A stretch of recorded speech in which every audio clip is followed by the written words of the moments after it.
Iran Israel युद्ध पर खुफिया agency alert. US Iran Israel दूतावास के बाहर प्रदर्शन, तीनों देशों के दूतावास की सुरक्षा बढ़ाई गई। दूतावासों के आसपास प्रदर्शन करने पर रोक। ईरान पर हमलों में अब तक 555 लोग मारे गए। ईरान इजराइल युद्ध पर खुफिया एजेंसी अलर्ट आया है। यूएस ईरान इजराइल दूतावास के बाहर अलर्ट, तीनों देशों के दूतावास की सुरक्षा बढ़ाई गई। इस वक्त की बड़ी जानकारी, दूतावासों के आसपास प्रदर्शन पर रोक लगा दी गई है। ईरान पर हमलों में अब तक 555 लोगों के मारे जाने की खबर है। वहीं ईरान के फौजी जराया का दावा है कि ईरान ने अब तक 500 से ज्यादा अमेरिकी सैनिकों को या तो मारा है या घायल कर दिया है। यह ईरान का दावा है। तो ईरान पर हमलों में अब तक 555 लोग मारे गए, ये इसराइल का दावा है। तो ये तमाम दावे के बीच अभी लगातार यह भी बात सामने आ रही है कि इसराइल की तरफ से कहा गया है कि जंग 4 हफ्तों तक चलेगी। तो अब इस सवाल के साथ वापस मैं आपके पास आ रहा हूं। अफसर साहब, मेरा सवाल आपसे फिर यही था कि आप जो कह रहे हैं कि ईरान ने चौतरफा हमले किए, मिडिल ईस्ट के कई देशों पर हमले किए, सवाल यह पैदा होता है कि क्या मिडिल ईस्ट के यही तमाम देश, सऊदी अरब, कतर, यूएई, बहरीन, अगर ये पलटवार कर लें तो क्या हो सकता है? क्या ईरान इसका एक तरह से कहीं ना कहीं खतरा बोल ले रहा है कि वो आखिर उसकी लिमिट क्या होगी, वो रेड लाइन क्या होगी, जहां तक ईरान हमले कर सकता है वो चुप रहेंगे, या फिर ईरान उसके बाद हमले करेगा तो वो पलटवार करेंगे? मैं आपको ये बताना चाह रहा हूं, आप समझने की कोशिश कीजिए कि ये मामला क्या है। मामला ये है कि जितने भी मिडिल ईस्ट के कंट्री हैं, फिर समझ लीजिए, उनकी सबसे बड़ी रेड लाइन ये है कि वो नहीं चाहते कि उन्हें अमेरिका और इजराइल के साथ खड़ा देखा जाए। चाहे भले ही पीछे से देखिए आरोप लगे एमबीएस पे। क्या आप फोन कर रहे थे जनार्दन? मीडिया ने रिपोर्ट किया है, आप चाहते थे कि हमला हो जी ईरान पर। तो आप एक तरफ ये कर रहे हैं, लेकिन आप खुले में ये नहीं कह सकते कि नहीं साहब हम आपके खिलाफ है और इजराइल के साथ हैं, अमेरिका के साथ हैं। तो आपके खिलाफ एक लेकिन जब हमले अगर रिहायशी इलाकों में होंगे, होटल्स में होंगे, तो फिर तो अवामी सेंटिमेंट जगेगा ना कि भाई हमारे ऊपर हमला हो रहा है। फिर तो सरकार स्टैंड ले सकती है कि ईरान पर पलटवार करे। आपका कहना सही है, लेकिन ये दुविधा का वक्त है। अब रेड लाइन कहां आएगी? अगर ये कंटिन्यूटी बढ़ती है और अगर कैजुअलिटी सिविल एरिया में ज्यादा बढ़ती है तो हो सकता है कि कुछ कंट्री एक्शन लें, लेकिन अभी उन्हें झिझक है। अभी उनकी दिक्कत यह है कि इस वार को, जिस तरह से बार बार ईरान ये कह रहा है कि हम तो जितने भी आपके अमेरिकी एसेट्स हैं, चाहे वो होटल के अंदर बैठे हुए हों, चाहे वो किसी एरिया में, किसी रेजिडेंशियल एरिया में बैठे हुए, हम उन्हें चुन रहे हैं और मार रहे हैं। और आप भी देख लीजिए कुवैत में उसने कितना नुकसान कर दिया। अभी एक देखिए F-15 गिरा है, F-15 गिरा है बिल्कुल, और आपका एयरबेस पे हमला हुआ है। अब आप यहां देखिए इराक में, इराक की स्थिति इतनी वल्नरेबल हो गई है खमैनी के जाने के बाद। अब ये समझ लीजिए कि पूरा खेल बदल चुका है। पहली गलती से मैं कह दूं, मेजर मिस्टेक और टर्निंग पॉइंट ये था कि इन्होंने ये सोचा कि हम खमैनी को मार देंगे तो मामला निपट जाएगा, रेजिम चेंज हो जाएगी। मेरे ख्याल से ये टैक्टिकल ब्लंडर थी, और इस ब्लंडर की वजह से क्या हुआ कि जितना भी मुस्लिम कम्युनिटी और खासतौर से शिया कम्युनिटी है वो लामबंद हुई है। और उस लामबंदी को अगर आप देखना चाहते हैं तो ऐसे देखिए कि रात को ही हिजबुल्लाह ने हमला किया रॉकेट दागे, जो इतने दिनों से चुप था। दूसरा, इराक में दूतावास पर कितनी बुरी स्थिति पैदा हो गई है।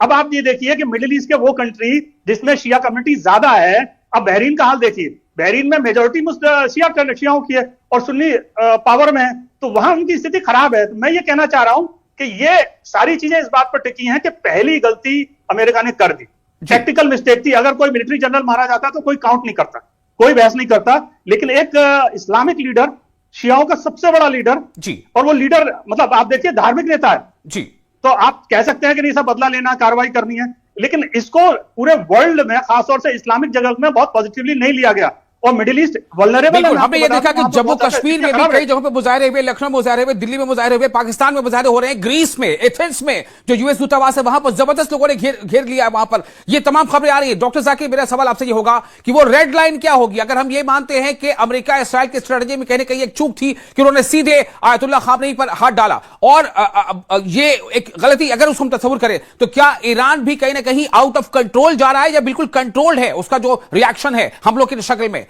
जाकिर, इजराइल ने गलती नहीं किया है खामनेई साहब को शहीद करने में।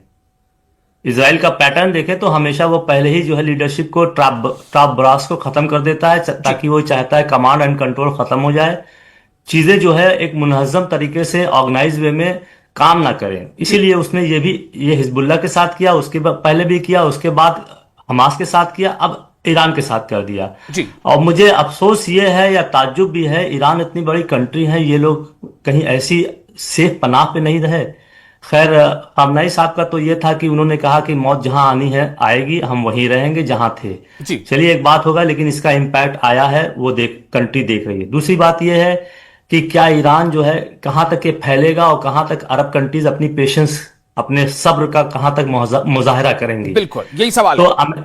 जी अमेरिका सॉरी अमेरिका और इजराइल इसी पे लगे हुए हैं कि इसको जो है गल्फ वार में की तरह कन्वर्ट कर दो, ताकि सारी अरब कंट्रीज जो है अमेरिकन कोलिशन के पीछे आके फिर ये डायरेक्टली अटैक करने लगे और भी ज्यादा जो है बेसेस प्रोवाइड करें, पैसे दें, फंडिंग करें।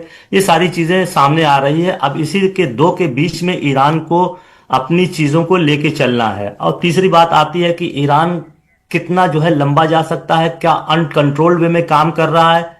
मैं इसको नहीं मानता कि ईरान बहुत ही अनकंट्रोल्ड वे में काम कर रहा है। ईरान एक नपे तुले अंदाज में जा रहा है। खामनाई साहब का इंतकाल हो गया है, लेकिन ईरान ने अपना पेशेंस, अपनी ऑब्जेक्टिव नहीं छोड़ी है। उसका नतीजा उसका साफ यह है कि लीडरशिप में वो कंटिन्यूअस जो है उसी तरीके से मूव कर रहा है जैसे खामनाई साहब कह के गए थे कि मेरे बाद ये 4 लेवल ऑफ सक्सेशन वो डिक्लेयर करके गए थे जी। तो वो कंटिन्यू रहेगी। मसला अब ये आता है थोड़ा से कि कितनी लंबी लड़ाई ईरान लड़ेगा, उसके पास कितना स्टॉक पाइल्स है मिसाइल्स का, और किस तरीके से मैनेज करेगा जी।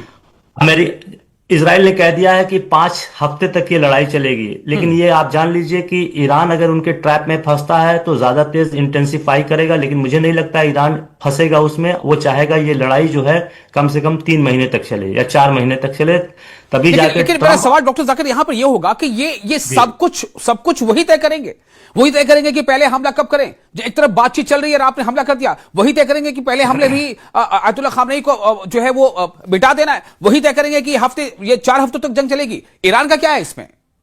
देखिए यही तो दुनिया को समझना है कि वार किसने इंपोज किया है। क्या हमको अपनी जो है दिफा का जो है अधिकार नहीं है, अपने को प्रोटेक्ट करने का अधिकार नहीं है। इसीलिए तो ईरान ने जो है यूनाइटेड नेशन में एक लेटर लिखा कि हमारे ऊपर वार इंपोज की जा रही है और फिर हमें डिफेंड करने का पूरा राइट है। तो ईरान ने थोड़ी किया, बेड़े जो है कम से कम हफ्तों से वहां इकट्ठे हो रहे थे, ईरान ने थोड़ी फायर किया था।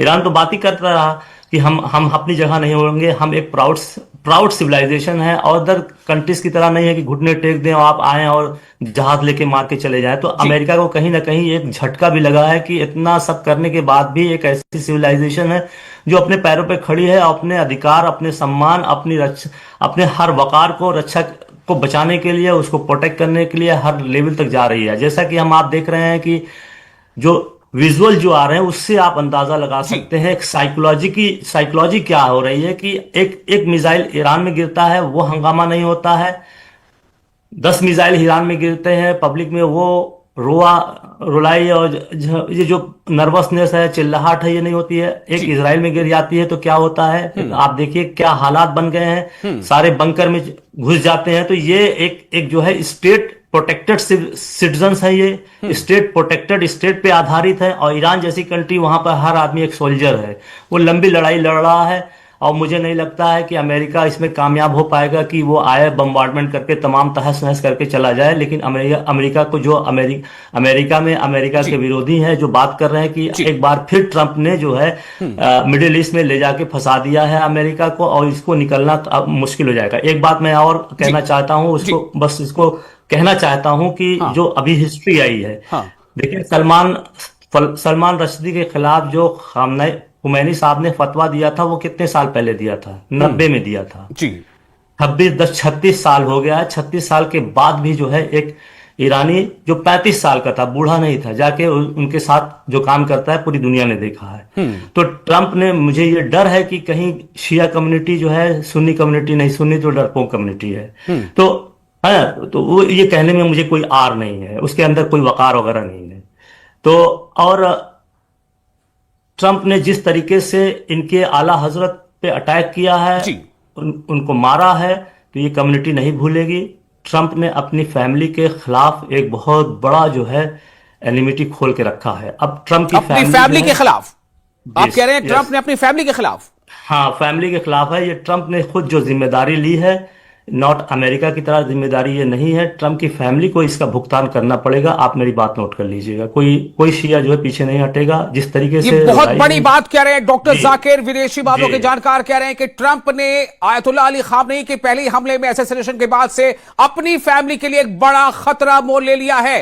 ये बड़ा खतरा मोल ले लिया है। डॉक्टर जाकिर, आप कह रहे हैं कि इसे लिख लिया जाए? ये मैं नहीं कह रहा हूं, इतिहास कहता है।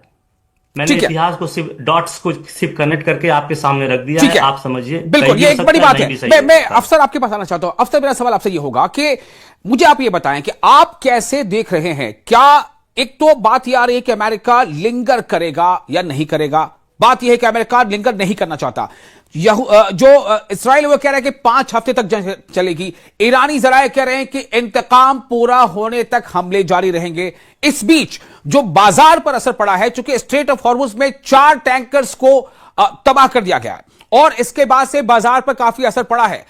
प्रधानमंत्री नरेंद्र मोदी कह रहे हैं कि मिड ईस्ट में यानी वेस्ट एशिया में जो स्थिति है वो भारत के लिए चिंता का विषय है।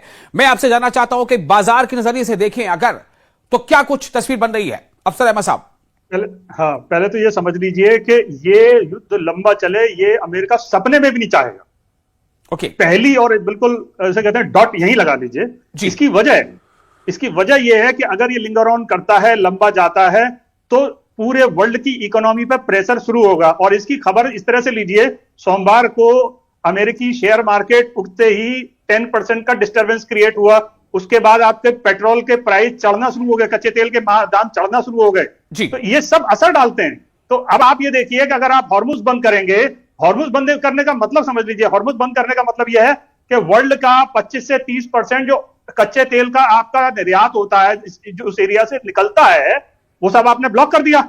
20 मिलियन बैरल तेल जो है, कच्चा तेल पर डे वहां से पास होता है। 1.5 से 2 बिलियन का जो है डॉलर का जो है मतलब एक तरह से बिजनेस है वहां से पर डे का।